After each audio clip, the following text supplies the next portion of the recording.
고석배 집사님 나오셔서 우리 대표해서 기도해 주시겠습니다.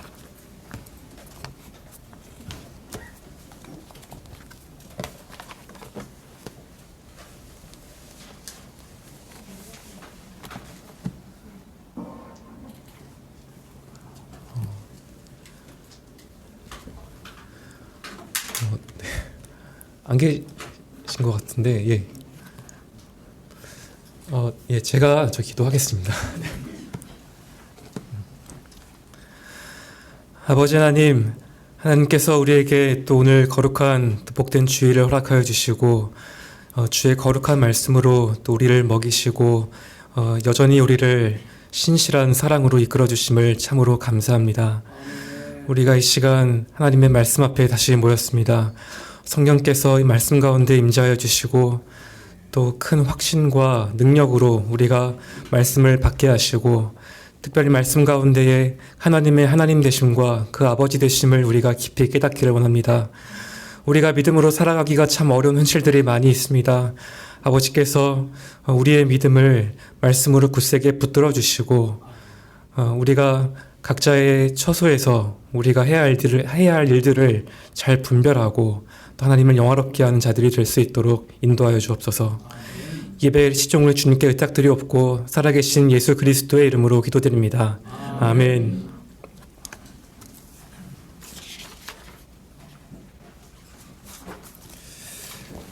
네, 성경 봉독하겠습니다.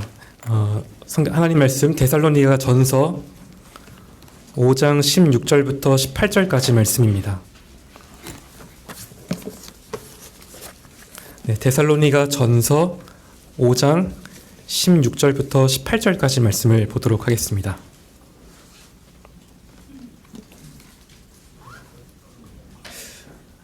예. 제가 봉독해드리겠습니다. 항상 기뻐하라, 쉬지 말고 기도하라, 범사에 감사하라. 이는 그리스도 예수 안에서 너희를 향하신 하나님의 뜻이니라. 아멘. 예, 믿음 구역 나오셔서 특송하겠습니다.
제가 수요 기도회 시간에 이 데살로니가 전서를 이렇게 쭉 설교를 해왔었는데요. 이 시간에도 계속 이어서 이 데살로니가 전서의 말씀을 함께 살펴보려고 합니다.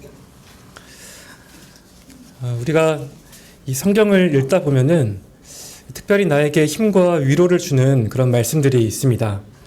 또 어떤 말씀들은 우리의 양심을 찌르고 회개하게 만들기도 하고요. 또 어떤 말씀들은 이해는 되지만 참 과연 이렇게 할 수 있을까 싶은 그런 구절들이 있습니다. 저는 군에 있을 때에 이 원수를 사랑하라 이 말씀에 참 순종하기가 힘들어서 이렇게 펑펑 울었던 그런 적이 있었는데요. 오늘 본문도 어떤 면에서 우리에게 참 막막한 느낌을 주는 부분이 있습니다. 너무 단순하고 익숙한 말씀이죠. 하지만 이게 과연 실천이 가능한 그런 명령인가 하는 그런 생각이 듭니다. 그냥 기뻐하라, 감사하라, 기도하라 라고 하시면 우리의 마음이 조금 가벼워질 것 같은데 항상 기뻐하라, 쉬지 말고 기도하라, 범사에 감사하라고 하시고요. 무엇보다 이것이 우리를 향한 하나님의 뜻이라고 하시니 더 이상 할 말이 없어집니다. 그렇다면 우리가 우리 마음대로 이런 하나님의 뜻을 덮어버리거나 그 요구 수준을 낮출 수는 없겠죠. 하나님의 모든 말씀은 우리의 구원과 또 영적인 유익을 위해서 주어졌습니다. 이 말씀을 우리 삶의 규범으로 삼고 또 순종을 통해서 복을 누리도록 하시는 것이죠. 오늘 본문도 그렇습니다. 이 말씀은 우리의 현실을 무시하는 그러한 말씀이 아니고요. 분명히 실천이 가능하고 또 이를 통해서 유익을 누리도록 주신 말씀입니다. 이런 유익이 무엇인지 저와 여러분이 계속 경험할 수 있으면 좋겠습니다. 본문을 살펴보기 전에 이 서신의 그 배경과 목적을 아주 간략히 말씀드리겠습니다. 이 바울과 이 데살로니가 교회 사이에는 매우 깊은 애정이 있습니다. 이것이 참 놀라운 그런 사실인데요. 왜냐하면 바울이 처음 데살로니가를 방문했던 그 기간이 불과 3주 정도밖에 되지 않았기 때문이죠. 이것보다 조금 더 길었을 수도 있지만 매우 짧은 기간을 머물렀던 것은 분명합니다. 그리고 적어도 바울이 서신을 쓰기 전까지는 데살로니가를 한 번도 방문하지 못했습니다. 바울이 여러 번 가고자 했지만 그때마다 어떤 이유로 번번이 갈 수가 없었다고 합니다. 그래서 바울은 디모데를 보내서 이 데살로니가 교회의 상황을 파악하도록 하죠. 나중에 디모데가 그곳의 소식을 이렇게 들고 돌아왔는데요. 데살로니가 교인들이 믿음 안에서 너무 잘 성장하고 있었고 바울을 너무 간절히 보고 싶어 한다라고 말합니다. 바울은 너무 기뻤겠죠. 그래서 데살로니가 전서 3장 8절을 보면 너희가 주님 안에 굳게 서 있으면 이제 우리가 산다라고 말합니다. 하지만 그곳에도 문제가 없는 것은 아니었습니다. 이를 해결하기 위해서는 가장 좋은 것은 바울이 직접 가는 것이겠죠. 다만 당장 갈 수가 없어서 이 편지를 먼저 써 보내기로 하는데 그것이 바로 이 데살로니가 전서입니다. 바울은 그들의 이 믿음에 어떤 부족한 것들을 보충하려고 이 서신을 썼습니다. 본격적인 이런 권면들이 이 4장부터 나오는데요. 바울이 다양한 주제를 쭉 다루는데 오늘 본문도 이런 맥락에 있습니다. 데살로니가 교회의 영적인 그 성장을 위해서 이런 권면을 하고 있는 것이죠.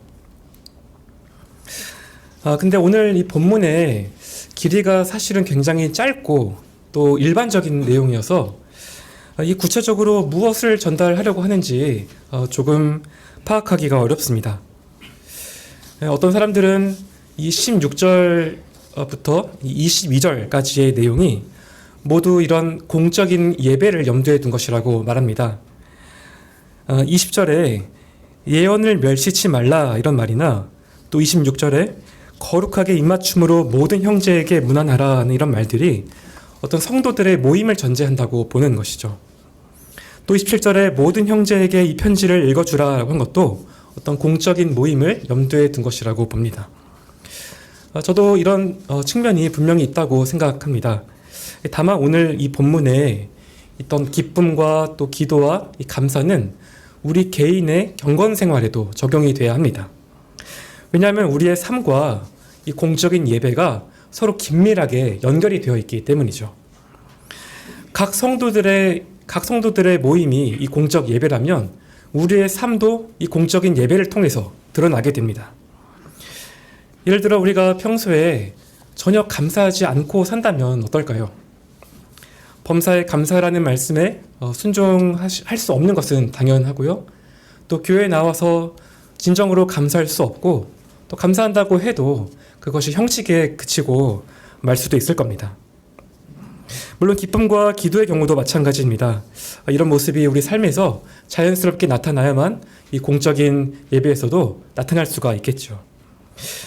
이런 점에서 오늘 본문은 이 교회와 우리 개별 신자들의 삶 양편에 다 적용을 할 수 있는 그런 말씀입니다. 다만 시간 관계상 지금은 이 개인 경건의 이 측면에서만 말씀을 드리도록 하겠습니다. 먼저 항상 기뻐하라 라고 하는 명령입니다. 방금 제가 명령이라고 말씀을 드렸는데요. 바울은 우리가 항상 기뻐하는 것이 우리가 항상 해야 하는 의무라고 말합니다.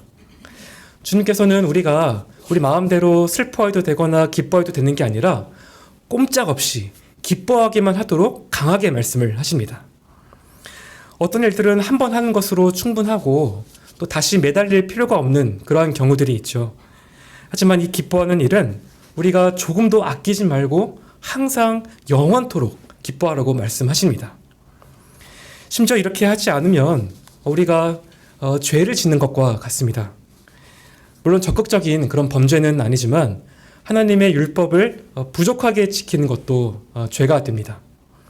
항상 기뻐하라고 하시는데 우리가 자주 우울하고 또 낙심하고 또 하나님을 의심하게 된다면 죄가 되는 것이죠. 물론 이 말씀은 우리를 강하게 책망하려고 주시는 것은 아닙니다. 오히려 우리 안에 기쁨이 충만하도록 부드럽게 부르시는 말씀인 것이죠. 그런데 문제는 이것이 어떻게 가능하냐라는 겁니다. 우리가 살면서 기분이 나쁘고 또 슬픈 일들이 얼마나 많이 있습니까? 누군가 나를 악의적으로 대할 때, 또 어떤 질병이나 또 사고를 당할 때도 그렇고요. 또 사랑하는 사람이나 가족이 안타깝게 이렇게 죽게 되었을 때 우리는 기뻐할 수가 없습니다. 오히려 큰 상처와 충격을 받게 되고 또 우리 마음이 여러 번 무너지는 것을 경험하게 되죠. 사실 기쁨이라는 것은 어떤 기계나 스위치처럼 우리가 마음대로 이렇게 껐다 켰다 작동할 수 있는 게 아닙니다.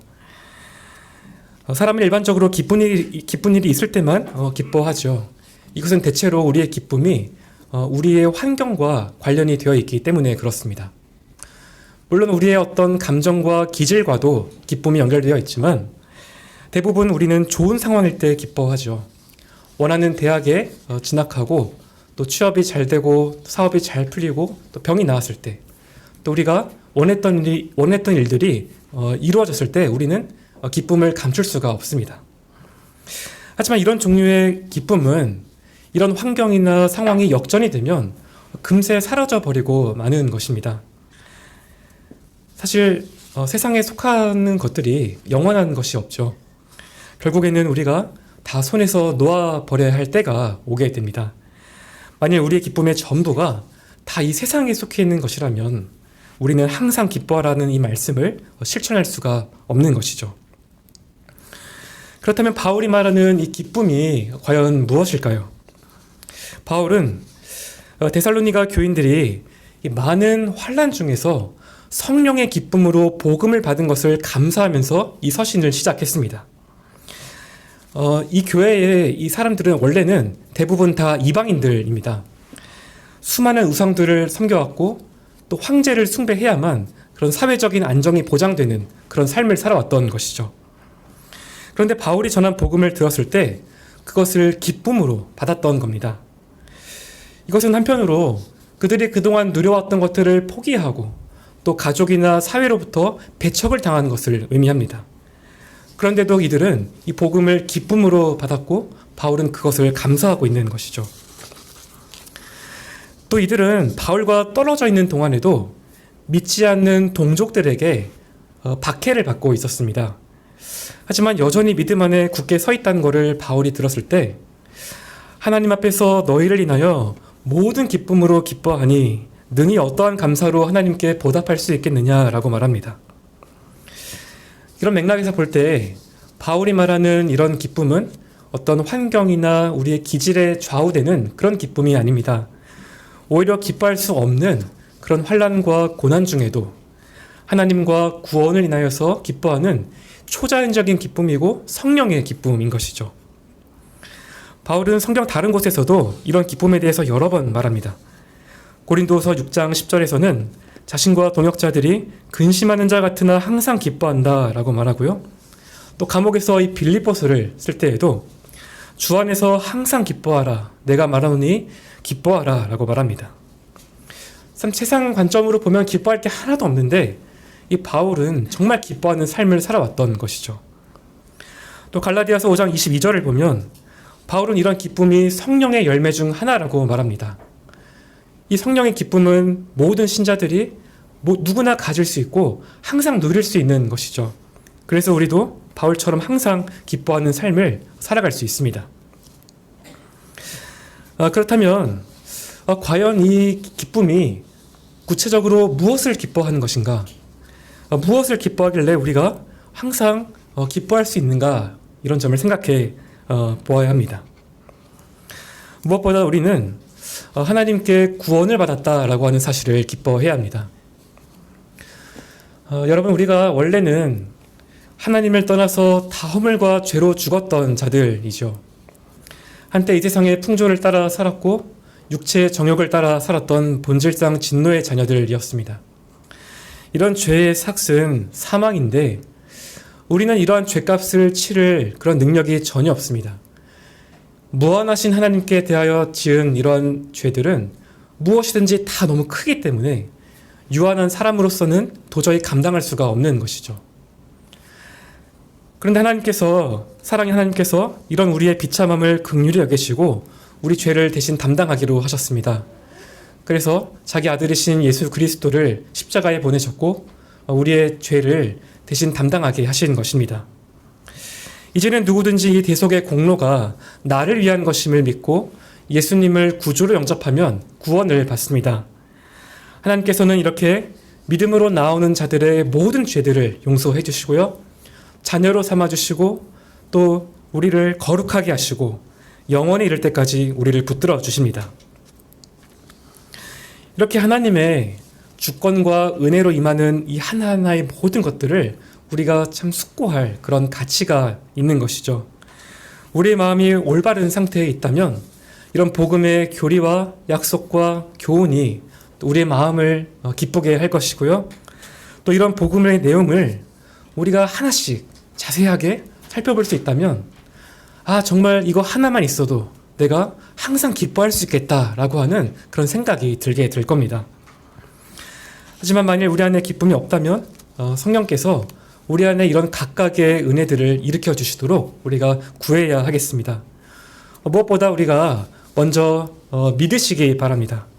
처음 구원받을 때도 우리가 믿음이 필요하지만 그 후에도 여전히 우리는 믿음으로 살아가야 하는 것이죠.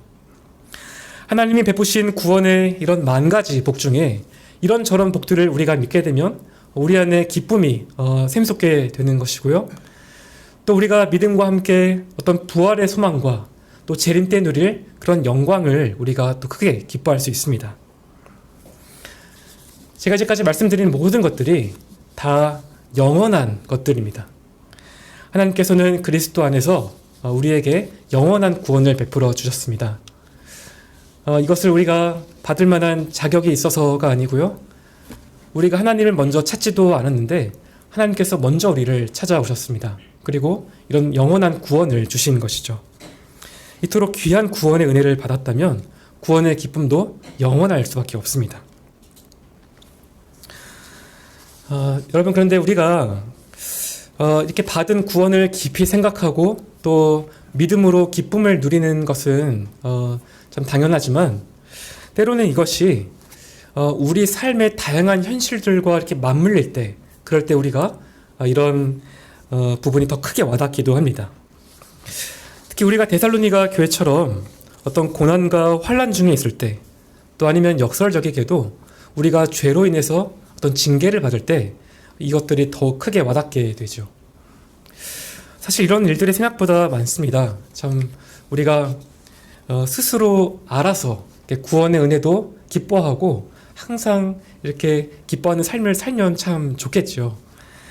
하지만 실상은 그렇지 못한 것입니다. 세상의 유혹이 너무나 강력하고요. 또 원수 마귀는 우는 사자와 같이 두루 다니면서 삼킬자를 찾고 있습니다. 또 우리 안에 남아있는 죄성이 날마다 우리를 죄의 종로로 타도록 끌고 가려고 합니다. 그래서 하나님이 우리에게 고난을 허락하시는 것이죠. 그것이 질병이든 또 징계이든 우리 각자에게 맞는 방식으로 고난을 허락하셔서 우리가 세상에 소망을 두지 않게 하시고 우리가 받은 구원의 가치가 얼마나 큰 것인지 또 그런 구원을 주신 하나님이 얼마나 은혜로우시고 신실하신지를 깨닫게 하시려는 겁니다. 물론 고난 자체는 결코 기쁜 것이 아니죠. 잠언 15장 15절 말씀처럼 고난받는 자는 그 날이 다 험악하고 고난 자체를 즐거워할 수 없습니다. 하지만 고난 중에 하나님과 그분의 약속을 끝까지 신뢰하면 고난당한 것이 나에게 유익이라고 고백할 수 있는 것이죠. 한 목사님께서 어느 날 이 대장암 판정을 받으셨습니다. 이 목사님이 항상 이렇게 암이 두려우셔서 암 전문 병원을 지날 때마다 환자들을 위해서 이렇게 기도하셨는데요. 그런데 정기 검진을 받고 나서 그토록 두려워했던 이 암 판정을 받으신 것이죠. 대장암 3기였는데 앞으로 여러 번의 항암 치료를 받으셔야 했고 또 어쩌면 이보다 더 힘든 치료들을 받아야 되는 그런 상황이었습니다. 순간 목사님의 마음에는 이런 어떤 두려움과 슬픔이 뒤섞인 그런 감정이 몰려왔습니다. 이때 하나님께서 주셨던 말씀이 있는데 바로 시편 139편입니다. 목사님께서는 이 시편을 사랑해서 평소에도 늘 묵상하고 암송하셨다고 하시는데요. 그런데 하나님께서 바로 이 말씀으로 이런 고통의 시간들을 견딜 수 있게 해주신 것이죠. 이 말씀을 참 잘 알고 있다고 생각을 했는데 하나님께서 이 말씀을 아주 개인적인 것으로 만들어 주신 겁니다. 이 시편 139편은 우리에게도 익숙한 말씀인데요. 앞에서는 이 전지하신 하나님을 찬양합니다. 여호와여 주께서 나를 감찰하시고 아셨나이다. 주께서 나의 앉고 일어섬을 아시며 멀리서도 나의 생각을 통촉하시오며 나의 길과 눕는 것을 감찰하시며 나의 모든 행위를 익히 아시오니 라고 시작하죠. 하나님께서는 우리의 과거와 현재, 미래를 아시고 우리의 모든 생각과 두려움과 의심까지도 헤아리신다라는 겁니다. 또 139편 17절 18절에서는 하나님이여 주의 생각이 내게 어찌 그리 보배로우신지요 그 수가 어찌 그리 많은지요 내가 세려고 할지라도 그 수가 모래보다 많도소이다 내가 깰 때에도 오히려 주와 함께 있나이다 라고 고백합니다. 우리를 향한 하나님의 그런 생각과 계획이 항상 완전하시고 또 선하시고 사랑으로 우리를 돌보신다는 것을 확신시켜 주시는 것이죠. 이 목사님에게 참 여러 번의 이런 항암 치료가 마치 이 죽음의 골짜기에 있는 것과 같았다라고 합니다. 하지만 하나님께서 고통 중에 함께 계시면서 목사님을 붙들어 주셨고 또 고통 중에서 깰 때에도 하나님께서 여전히 그곳에 계셨습니다.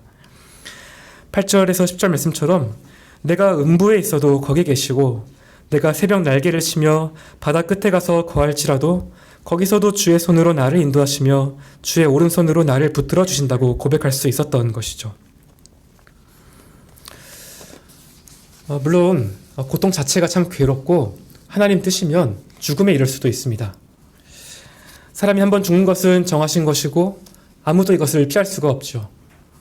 하지만 죽음을 이기신 예수님께서 그 죽음의 순간에도 우리와 함께 계십니다. 그때도 여전히 하나님께서 우리를 사랑하시고 품에 안아주시고 또 함께 계십니다. 이 목사님께서 이 말씀을 붙잡았고 현재도 투병 중이시지만 지난 이 수년을 통틀어서 지금이 가장 기쁘다라고 고백하십니다. 평생 동안 배웠던 이 하나님의 신실하신 사랑과 이 구원의 은혜가 이전과는 전혀 다른 방식으로 생생하게 경험되었기 때문이죠. 이 목사님의 귀한 간증처럼 우리도 고난 중에 하나님과 구원을 기뻐할 수 있습니다. 또 고난 자체는 괴롭고 또 피할 수 없고, 어떤 면에서 우리 그리스도인들은 남들보다 이 신앙 때문에 더 고난을 당하는 면이 있습니다. 하지만 우리가 약속의 소망을 붙잡으면 어떤 죽음도 고난도 이 하나님의 사랑을 새롭게, 죽음도 끊을 수 없는 하나님의 사랑을 계속 경험하게 됩니다. 이 모든 일에 우리를 사랑하시는 분으로 말미암아 넉넉히 이기고 기뻐하게 되는 겁니다. 예수님께서도 참 우리에게 이런 기쁨이 충만하기를 기도하셨습니다. 세상을 떠나가시기 전에 제자들을 이런 기쁨에 대한 격려로 가득 채우셨던 것이죠. 그리고 아버지께 직접 구하면 그런 기쁨이 충만할 것이라고 말씀하셨습니다. 지금까지는 너희가 내 이름으로 아무것도 구하지 아니하였으나 구하라 그리하면 받으리니 너희 기쁨이 충만하리라. 요한복음 16장 24절 말씀입니다. 이런 기쁨이 무엇인지 날마다 새롭게 경험하는 또 저와 여러분이 되었으면 좋겠습니다. 우리가 기뻐할 수 없는 현실이 날마다 우리 앞에 있지만 이를 통해 구원의 은혜를 갈망하게 하시고 또 계속 하나님께로 이끄시는 그런 사랑을 우리가 잊지 말아야 하겠습니다. 하나님을 이렇게 가까이 하는 것이 우리 인생의 가장 큰 복입니다. 이런 믿음 안에서 우리가 항상 기뻐하며 살아가야 합니다. 다음으로 바울은 쉬지 말고 기도하라 라고 말합니다. 사실 이 말씀은 앞에 이렇게 항상 기뻐하라 라고 하는 이 말씀에 어떤 답변처럼 주어진 것으로 볼 수 있습니다. 방금 말씀드린 것처럼 우리가 기쁨이 충만하려면 하나님께 구해야 하기 때문이죠. 실제로 우리가 기도하면 하나님을 신뢰하게 되고 우리 안에 거룩한 기쁨이 솟아나게 되죠. 그러면 더욱 기도를 통해서 우리가 기쁨의 실체이신 주님을 찾지 않을 수가 없는 것입니다. 먼저 이 말씀의 의미를 살펴보겠습니다. 바울은 데살로니가 교회에게 쉬지 말고 기도하라 라고 말합니다. 이것은 그들이 기도를 그만뒀기 때문이 아니죠. 바울에 따르면 이들은 믿는 자들의 이 본이 될 만큼 참 잘 성장하고 있는 그런 교회였습니다. 기도를 하지 않았을 가능성이 거의 없는 것이죠. 그렇다면 쉬지 말고 기도하라는 말에는 뭔가 다른 의미가 있는 겁니다. 사실 이 말씀도 우리가 문자적으로 읽으면 참 오해하기가 쉽습니다. 실제로 이 말씀을 문자적으로 적용한 그런 일들이 우리 한국교회 안에 참 많이 있었는데요. 아시는 것처럼 우리나라 이 교회는 초기부터 이 기도가 우리의 교회 생활의 주축이 되었습니다. 그 일례가 바로 다른 문화권에서는 잘 찾아보기가 힘든 바로 이 새벽 기도이죠. 우리나라에 특별히 기도원이 이렇게 유난히 많은 것도 바로 이러한 현상 중에 하나입니다. 그런데 이 쉬지 말고 기도하라 라고 하는 이 말씀 때문에 어떤 교회들은 24시간 릴레이 기도를 합니다. 문제는 기도원에 가서 이 각자에게 정해진 이 시간을 채우려고 일상의 일들을 제쳐두거나 또 아니면 자신의 그런 직장까지도 그만두고 아예 기도원에 들어가서 기도만 전문적으로 하는 그런 사람들이 생겨나게 되었다는 것이죠. 사실 지금 한국 교회는 참 어떤 면에서 이런 정도의 열심으로 기도하지 않으면 안 될 만큼 참 어려운 상황까지 오게 되었습니다. 다만 쉬지 말고 기도하라 라는 이 말이 앞서 말씀드린 것처럼 어떤 그 사이에 시간적인 틈이 있으면 안 된다라는 그런 의미는 아닙니다. 이 말씀을 쉽게 말씀드리면 우리 삶의 모든 자리에서 기도하는 그런 마음과 정신으로 살아가야 한다라는 겁니다. 우리가 항상 하나님의 임재를 의식하면서 하나님 앞에서 살아가야 한다라는 것이죠. 그러면 우리가 삶과 균형을 이루면서도 끊임없이 기도할 수 있습니다. 우리가 일상의 일들을 감당할 때는 하나님의 뜻과 지혜를 구하는 마음으로 감당해야 하고요. 또 그러면서 중간중간에 짧은 틈을 내어서라도 우리가 하나님께 기도를 해야 하는 것이죠. 연초에 목사님께서 설교 중에 표현하셨던 것처럼 그런 이 화살 기도를 하나님께 올려드리는 겁니다. 그리고 우리가 이런 기도의 정신으로 각자의 삶을 잘 살다가 주중에 기도회로 모이거나 또 주일 예배에 함께 모여서 우리가 또 열심히 기도해야 하는 겁니다.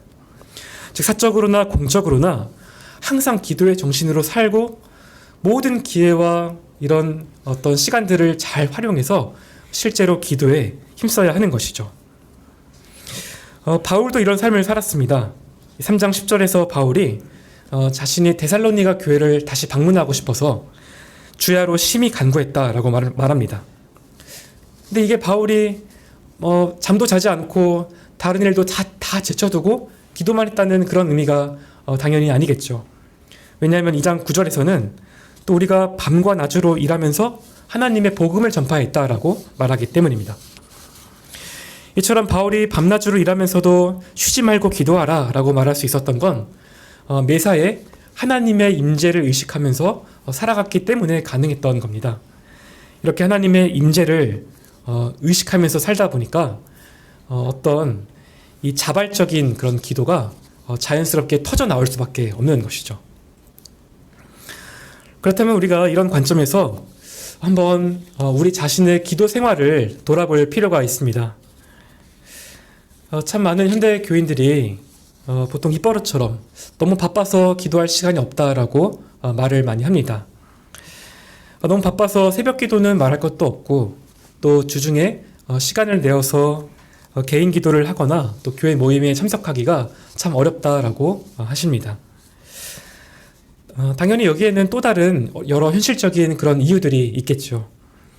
하지만 어쩌면 이것은 우리가 기도를 시간적으로나 어떤 장소적인 개념으로 이해를 하기 때문에 그런 걸지도 모릅니다. 왜냐하면 앞서 말씀드린 것처럼 기도는 시간이나 장소에 관계없이 언제나 할 수 있는 것이기 때문이죠. 반드시 새벽에 기도하고 또 예배당에 나와서 기도해야만 응답이 더 잘 되는 것은 아닙니다. 물론 우리가 어떤 시간과 장소를 구별해서 우리가 기도하는 습관을 들이는 것은 참 중요하죠. 우리보다 훨씬 바쁘셨던 예수님께서도 그렇게 사셨는데 우리가 바쁠수록 더욱더 그렇게 해야 합니다. 다만 우리는 시간과 장소에 매이지 않고도 기도할 수 있어야 합니다. 이것이 늘 우리가 하나님을 의식하면서 살 때 가능한 것이죠. 이렇게 하나님만 의존하면서 산다면 모든 상황에 민감하게 기도로 반응할 수 있게 되는 겁니다. 방금까지 쉬지 말고 기도하라 라는 이 말씀의 의미를 우리가 살펴보았는데요. 이제 우리에게 남은 중요한 한 가지 질문이 있습니다. 그것은 우리가 왜 이 말씀에 순종해야 하는가 라는 겁니다. 물론 이 말씀이 하나님의 신적인 권위에서 나왔기 때문에 우리가 순종해야 하죠. 하지만 이 밖에도 중요한 이유가 많이 있습니다. 사실 그 이유가 너무 많아서 열거하기가 다 힘들 정도이죠. 예를 들어서 우리는 우리가 하는 모든 일들에 하나님의 복을 구해야 합니다. 시편 127편 1절 2절을 보면 여호와께서 집을 세우지 아니하시면 세우는 자의 수고가 헛되고 너희가 일찍이 일어나고 늦게 누우며 수고의 떡을 먹음이 헛되다라고 말씀하십니다. 이처럼 우리의 모든 일은 하나님의 복주심이 없이는 번성할 수 없습니다. 그래서 우리가 항상 쉬지 말고 기도해야 하고요. 또 우리는 시험에 들지 않도록 지혜를 구해야 합니다. 우리 삶에는 원수 마귀에게서 자유로운 영역들이 하나도 없죠. 그래서 예수님이 말씀하신 것처럼 시험에 들지 말게 하옵시고 우리가 다만 악에서 구해달라고 기도해야 합니다. 유혹을 당하거나 악한 것에 이끌릴 때 그것들을 잘 분별해서 범죄하지 않도록 지혜를 구해야 하는 것이죠. 또 우리가 쉬지 말고 기도해야 하는 이유는 우리 주위에 이 기도를 필요로 하는 분들이 너무나 많이 있기 때문입니다. 아시는 것처럼 금요기도회 때마다 우리가 자신뿐만 아니라 우리 가족과 교회 안에 경제적인 어려움이나 육체의 그런 질병의 고통으로 이렇게 어려움 당하는 분들을 위해서 기도합니다. 또 믿지 않는 분들의 구원을 위해서 우리가 기도하고요. 또 이 나라의 정치와 경제의 안정을 위해서, 또 한국교회와 또 세계 선교 사역을 위해서도 우리가 기도합니다. 이 모든 상황들이 우리의 기도를 너무나 간절하게 필요로 하고 있는 것이죠. 그래서 끊임없이 우리가 기도하지 않을 수가 없습니다. 여러분, 그런데 참 우리가 무엇보다 이 쉬지 말고 기도하라 라고 하는 이 말씀을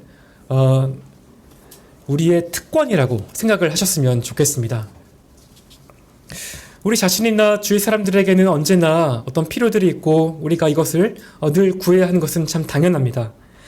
하지만 그저 우리의 문제와 필요를 이렇게 쏟아놓는 것에만 그쳐버린다면 자칫 기도가 일방적인 그런 대화가 되기 쉽죠. 하나님께서 우리에게 허락하신 기도라는 방편은 그 이상의 가치가 있는 것입니다. 우리가 언제라도 만왕의 왕이신 하나님을 아버지로 부르면서 그분께 가까이 나아가 교제할 수 있는 그러한 특권인 것이죠. 에스더서를 보면 이 모르드게가 하만의 이런 계략으로 유다 사람들이 진멸당할 것을 알게 되는 장면이 나옵니다. 이때 모르드게가 왕후의 자리에 있던 에스더에게 부탁을 합니다. 아하수에로 왕에게 가서 유다 사람들을 위해서 간청해달라는 것이죠.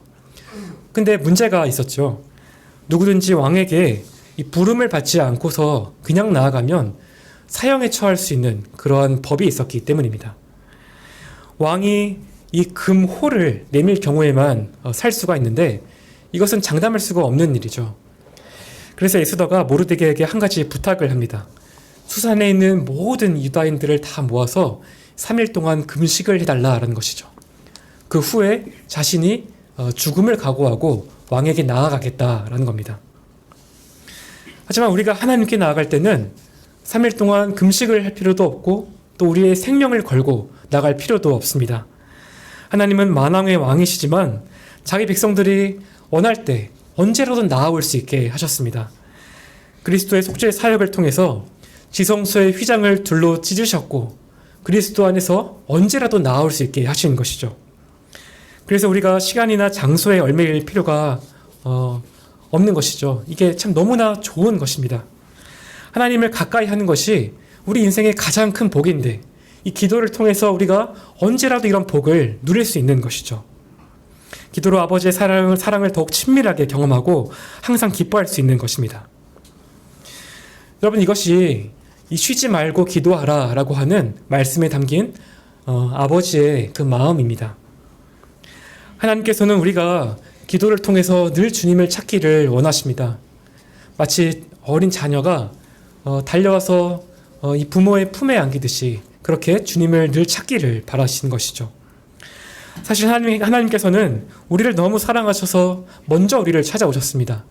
먼저 우리를 사랑하시고 우리를 자녀 삼아 주셨고요. 또 우리 안에 성령을 부어주셔서 우리와 영원히 살기로 작정하셨습니다. 그래서 우리가 이런 하나님의 마음을 한번 깊이 생각을 해보면 좋겠습니다. 그래서 정말 짧은 시간이라도 우리가 마음을 쏟아서 우리를 기다리시는 그 아버지를 부르고 또 가까이 하고 아버지 없이는 한순간도 살 수 없다는 그 마음과 고백으로 우리의 이 삶을 채워나가면 좋겠습니다. 본문에 나타난 바울의 세 번째 권면은 범사에 감사하라입니다. 이 말씀도 앞에 두 가지 내용과 연결이 되어 있는데요. 우리가 하나님께 기쁨이 충만해지기를 구해야 합니다. 그러면 실제로 우리 안에서 기쁨이 커지게 되고 그럴수록 더 많이 기도하게 되죠. 이때 우리가 하나님께서 이미 베풀어 주신 것들과 또 앞으로 우리에게 주실 것들에 대해서 감사하게 됩니다. 또 이 기도가 우리의 이 감사에서 매우 중요합니다. 하이델베르크 요리문답 116문은 이 그리스도인에게 왜 기도가 필요합니까? 라는 질문에 이렇게 답합니다. 기도는 하나님께서 우리에게 요구하시는 감사의 가장 중요한 부분이며 또한 하나님께서는 그의 은혜와 성령을 오직 탄식하는 마음으로 쉬지 않고 구하고 그것에 대해 감사하는 사람에게만 주시기 때문입니다. 이처럼 감사가 우리의 기도와 매우 긴밀하게 연결되어 있습니다. 사실 하나님께서 우리의 삶에 행한 것들에 대해서 그리스도인들이 이렇게 자연스럽게 감사하는 것이 그리스도인들의 의무이고 반응인 것이죠. 물론 거듭나지 않은 사람들은 하나님께 감사하지 않습니다. 로마서 1장 21절은 그들이 하나님을 알면서도 하나님을 영화롭게도 아니하며 감사치도 아니하고 오히려 그 생각이 허망하여지고 미련한 마음이 어두워졌다고 말씀합니다. 문맥을 볼 때 이런 사람들은 하나님의 이런 창조와 양심을 통해서 하나님을 아는데도 하나님을 거부하는 자들인 것이죠. 오히려 세상의 모든 일이 그저 어떤 우연의 연속이거나 또 어떤 불가항력적인 힘에 의해서 이미 운명이 다 결정이 되어 있다라고 믿는 겁니다. 아니면 자기가 스스로 자기의 삶을 통제할 수 있다라고 믿는 것일 수도 있겠죠. 이 밖에 또 여러 경우가 있겠지만 결국 불신자들은 하나님께 감사할 수 없습니다. 하나님이 그들과 아무런 그런 상관이 없는데 당연히 감사할 수가 없는 것이죠. 그런데 참 놀라운 것은요, 때때로 우리 신자들도 감사하지 않는 그런 삶을 산다라는 것입니다. 지금 우리가 참 감사하기가 어려운 그런 문화를 살아가고 있습니다. 참 과거 어느 때보다 참 풍족한데 참 만족할 줄 모르는 그런 시대인 것이죠. 이것은 이미 가진 것보다 갖지 못한 것에 대해서 더 눈을 돌리고 그것을 갖지 못하면 마치 모든 것을 가지지 못한 것처럼 그렇게 생각하는 그런 경향이기 때문일지 모릅니다. 그런 이런 현상이 신자들의 삶에서도 나타납니다. 대표적으로 광야의 이스라엘 백성들의 경우가 있을 겁니다. 이들은 애굽의 종살이에서 구원을 받았지만 쉽게 하나님의 은혜를 잊었고 또 우상 숭배에 빠져들어가고 말았습니다. 특히 광야 세대에 명백한 잘못이 있다면 일용할 양식에 대해서 하나님께 감사하지 않았다라는 겁니다. 광야에서 내려주신 이 만나는 날마다 하나님의 백성을 돌보신다는 그런 신실하심을 증거합니다. 비록 이스라엘은 거듭해서 불순종했지만 하나님께서는 일용할 양식을 공급하셨습니다. 그래서 40년 동안 아무도 굶어 죽은 사람이 없었죠. 그런데 이들은 계속해서 이 만나가 참 조악한 음식이고 그래서 울면서 이 고기를 주워 먹게 해달라고 한 것입니다. 하나님께서는 우리에게도 날마다 일용할 양식을 베풀어 주십니다. 때때로 이것이 우리의 기대에 미치지 못할 수도 있겠죠. 하지만 이 모든 것이 우리가 하나님의 신실하신 사랑에서 온 것임을 안다면 우리가 작은 것에도 감사할 수 있어야 합니다. 그래야만 우리가 범사에 감사할 수가 있는 것이고요. 또 큰 은혜를 주실 때에 진정으로 감사할 수 있게 되는 것이죠. 물론 참 우리가 살다 보면 이렇게 작은 것이 아니라 오히려 아예 감사할 수가 없는 참 그러한 현실을 만나기도 합니다. 사실 초대교회도 겉으로만 보면 감사할 일이 없었습니다. 이들이 사회에서 미움과 박해를 받았고요. 또 감옥에 갇히고 재산을 빼앗기고 또 목숨을 잃기도 했습니다. 데살로니가 교회도 사회적으로 큰 불이익을 받고 있었죠. 그런데 바울이 범사에 감사하라라고 말을 합니다. 그가 이렇게 단호하게 말을 할 수 있었던 그 이유가 무엇이었을까요? 바울은 믿음이 있었기 때문입니다. 결국 이 모든 일의 배후에는 자비롭고 전능하신 하나님 아버지가 계심을 믿는 그런 믿음이 있었기 때문이죠. 바울은 로마서 8장 28절에서 이렇게 말합니다. 우리가 알거니와 하나님을 사랑하는 자, 곧 그 뜻대로 부르심을 입은 자들에게는 모든 것이 합력하여 선을 이루느니라. 우리 인생의 모든 일들이 다 이 말씀 아래에 있습니다. 하나님께서는 어떤 일이든지 우리의 유익이 되도록 일을 하십니다. 그 자체로는 선한 일이 아닐 수 있지만 하나님께서는 악에서 선을 끌어내시고요. 우리 인생의 모든 상황을 주권적으로 통제하셔서 우리 눈에 보이는 어떤 우연이든 필연이든 그것을 한데 섞어서 결국에는 하나님의 영광이 되게 하시는 것이죠. 우리가 이 사실을 믿는다면 인생의 어떤 일도 감당할 수 있고 또 감사할 수 있습니다. 예를 들어 우리가 수술을 받아서 반드시 낫게 된다라는 것을 우리가 안다면 수술의 그런 과정을 견뎌낼 수 있겠죠. 또 이런 과정, 수술의 그런 결과를 바라보면서 우리가 감사할 수도 있을 겁니다. 이처럼 고통 중에도 합력하여 선을 이루실 것을 바라볼 때 우리가 범사에 감사할 수 있습니다. 이것은 하나님의 자녀들만이 누리게 하신 큰 섭리의 축복입니다. 오늘 본문에서 바울이 크게 세 가지를 권면했습니다. 항상 기뻐하고 쉬지 말고 기도하고 범사에 감사하라는 말입니다. 끝으로 여기에 바울은 이 모든 것이 그리스도 예수 안에서 너희를 향하신 하나님의 뜻이니라 라는 말을 덧붙입니다. 하나님께서는 우리에게 얼마든지 현세적인 복들을 부어주실 수 있습니다. 하지만 이보다 우리에게 훨씬 더 좋은 걸 주기를 원하시죠. 그것은 우리가 그리스도 안에서 기쁨과 감사와 기도로 성숙해 가는 일입니다. 이렇게 살 때 우리가 복되도록 정하셨고요. 그래서 바울이 항상 쉬지 말고 범사에 그렇게 하라라고 말을 하는 것이죠. 우리가 인생을 정말 이렇게 살 수 있다면 이보다 복된 인생이 없을 겁니다. 그리스도 안에서 우리에게 주신 하나님의 뜻은 언제나 좋습니다. 다만 우리가 종종 어떤 이렇게 문제를 놓고 하나님의 뜻을 몰라서 어려움을 겪는 경우가 있죠. 심지어 선한 동기로 했는데도 일이 잘 안 풀리면 우리가 답답할 때가 있습니다. 그런데 사실 성경에는 우리 삶의 어떤 구체적인 문제에 대한 답은 나와 있지 않습니다. 그런 목적으로 주신 책이 아니기 때문이죠. 하나님께서는 큰 원칙들을 주셨고 이것을 우리 삶에 적용한 것은 우리의 몫입니다. 하나님께서 이 원칙들을 특별히 예수 그리스도 안에서 가장 밝히 드러내셨습니다. 그리고 이것을 복음과 관련해서 계시해 주신 것이죠. 따라서 우리가 이 예수님과 복음을 통해서 드러난 이 하나님의 뜻을 여기에 제일 관심을 가져야 합니다. 분명히 드러난 하나님의 뜻을 따라 살지 않고 하나님과 교제하지 않으면 또 우리 삶의 이런 구체적인 일들에 대한 하나님의 뜻도 우리가 알기 어려운 것이죠. 하나님께서는 우리가 먼저 밝히 드러난 뜻에 순종하며 살기를 원하십니다. 그리고 오늘 우리에게 세 가지를 말씀하셨습니다.